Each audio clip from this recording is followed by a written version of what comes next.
Hey guys, Rennie with Off Grid Trek. I'm going to do like an impromptu video on something that we're just testing for our own use. We don't sell this, we're not sponsored by them, but I just figured it'd be kind of neat just to kind of do a little product review on it. It's this Kuma stove. I'll have all the details inside. The reason I'm doing this, a couple things. When we camp, and this is going to be for pretty much everybody out there, food is kind of, I don't know about you guys, but I find we have some of our best meals camping. And to have some of our best meals, it's having the right cooking utensils, devices, pots, pans, what have you. And this one, the reason I really like this, and there's going to be a couple reasons. First and foremost, has a regular grill right there, and I don't remember the exact specs, so I'll make sure they're in there. I think this is quite high, the BTU on it. But it's this one. This is the main reason I bought it. And we're just making an omelet. Let me just flip this so the cheese melts. There we go. For us, we grill a lot of meat, and mostly it's over the fire.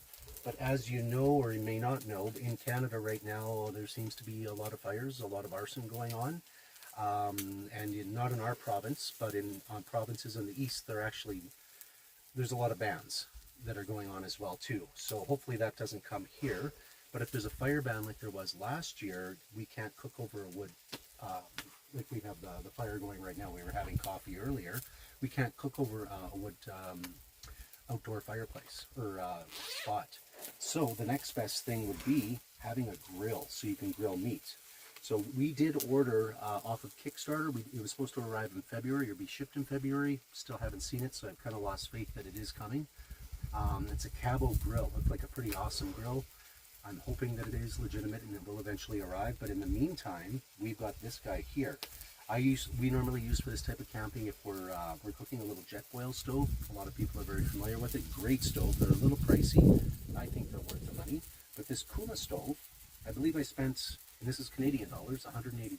So that's probably, I'll figure out the math, 150, 140 US as a rough estimate. So very inexpensive. So again, very versatile because you got this right here. But the main thing is we can grill meat, which is awesome. The other thing I'll mention real quick here, the hose that comes with it, usually they just have the adapter for a 1 pound propane tank. I love the fact that it already comes with the hose for the larger propane. So you don't have to spend the extra, whatever it is, $20, $30 for that.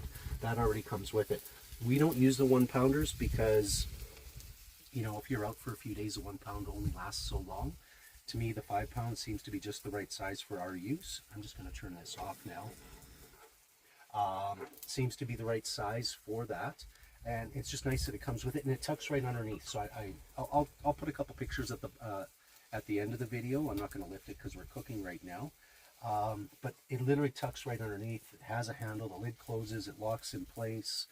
Very small for this type of stove.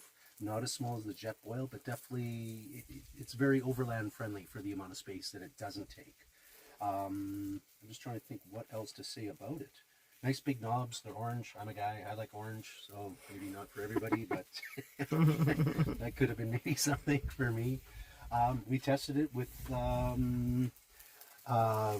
this little mocha cup here. We tested it with the espresso maker. Worked really well for that. And then our other coffee maker as well too. Haven't tested it with steak because we didn't have a fire ban, so we did steak over the fire last night. But this will do steak. Any type of meat, any type of vegetable you want to grill, it has that. I will pull this out. Just stay there with the camera. I'll pull it out and show you. Sorry, spilling coffee. It's good that it's in there tight. So this has a drip tray. Which, nice. Yeah, so actually I won't pull it out. But if you want to pan down, I just spilled coffee everywhere on there. But yeah, this is the drip tray. Got a little hole there so the grease will go down, or you can put tin foil in to catch everything. So yeah, really well thought out. And again, we're not sponsored by these guys. We don't sell them. I just thought I'd show you guys a really cool piece of camping gear for cooking and how we use it. Now we're going to enjoy our omelet. So other than that, as you know, we offer portable deployable solar blankets. Any questions, let us know. Oh, this is really important. Regarding the tariffs, we're tariff free because we're part of the US-Mexico-Canada agreement. So if you have any concern about that, you will not be charged tariffs purchasing from us, any of our solar blanket products, power stations, what have you. My name's Rennie. I'm the owner of the company. Feel free to reach out to me. I'll have my email and my phone number below. We're offering a discount code Freedom10 right now for 10% off any of our solar blankets, solar blanket packages, Faraday bags, any of that. Other than that, yeah, this is our view for probably about 2 more hours, and then we're heading out. Enjoy the rest of your day. We'll talk to you soon, guys. Bye then.